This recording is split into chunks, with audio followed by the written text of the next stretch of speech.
Salut à tous, allez, petite visite chez les Messars Barbarus aujourd'hui pour deux choses qu'ils ont évolué.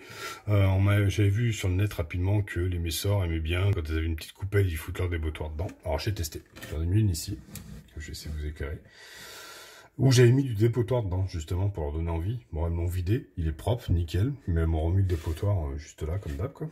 Et celle-ci, qui est là au milieu, alors, vous verrez peut-être mieux si je fais ça, qui était entièrement vide. Elles sont venues foutre des graines dedans. Alors c'est marrant, elles les prennent dans l'aire de chasse, elles les amènent ici, elles les ramènent là-bas, elles les emmènent au grenier. Elles font que les trimballer.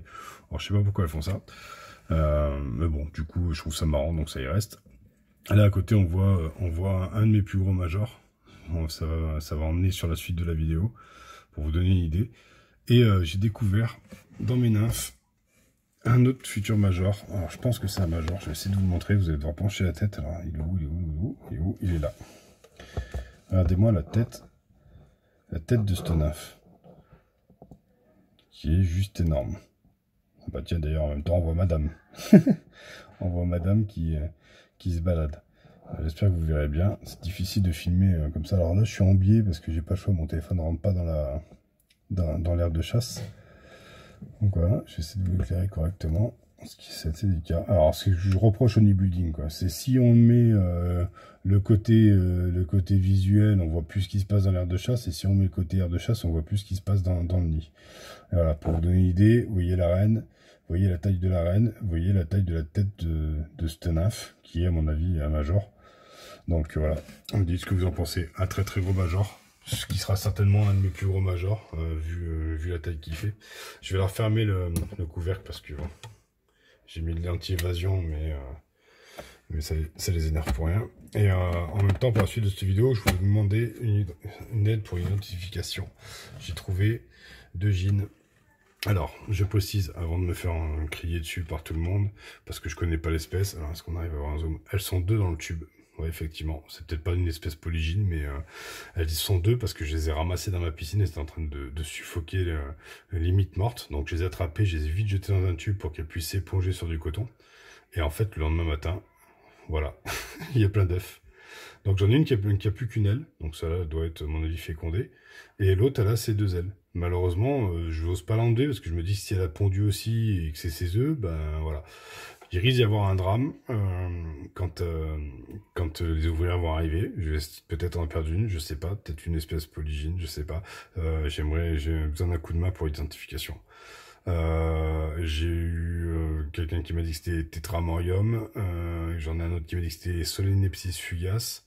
Tout ce que je peux vous dire, c'est que ce que j'ai pu m'apercevoir, on verra rien du tout, c'est qu'elles ont les pétioles légèrement pointues. Et voilà. Hop, je vais vous les montrer avec un peu plus de lumière. Donc s'il y en a un qui a une idée, je suis preneur dans les commentaires, n'hésitez pas. J'essaie de vous les allumer, mais c'est vraiment pas pratique. En fait, mon élevage est bien parce qu'elles sont tranquilles, mais je manque cruellement de lumière pour la prise de vue. Ce qui est vraiment dommage. Enfin, moi j'en profite, mais du coup, vous en profitez moins. J'arrive pas à avoir une image correcte, il faudrait que je les sorte et que je les prenne en plein jour. Donc voilà. Alors que si vous avez une idée, donc j'ai celle-ci qui ont été ramassées il y a 3-4 jours je crois. Et puis il y a celle-ci que j'ai trouvée ce soir, même éteint, hein, j'ai dû l'enlever avec l'épuisette. Elle a souffert de ses ailes toutes écarquillées. Elle a déjà pondu. Hein. Ah bah voilà, c'est réglé. Alors attrapé ce soir, sorti de la piscine. Et je sais pas si vous allez le voir. Je vais essayer de faire un zoom devant ses mandibules. Si je me trompe pas. On voit un œuf. Donc bah du coup elle a pondu hyper rapide. Des petites jeans, ouais, sortie de piscine. Celle-là, alors selon l'espèce, je vais peut-être en garder une pour le plaisir. Après ça risque d'être des toutes petites fourmis, c'est pas spécialement celle que je préfère. Ce que je ferai, c'est que je vais laisser fonder, je vais essayer de démarrer la fondation. Et elles seront très bien dans l'herbe du jardin. J'irai poser le tube dans un coin au bord du muret, et puis elles feront leur vie. Des jeans qui étaient destinés à mourir, si j'arrive à les réintroduire, ça peut être sympa, quoi. Enfin voilà, parce que moi je les garderai pas, malheureusement. Je préfère les grosses fourmis. Voilà, bon, n'hésitez pas si vous avez des infos sur ces fourmis-là. Je vous remercie beaucoup d'avance et je vous souhaite une bonne soirée. Ciao, ciao.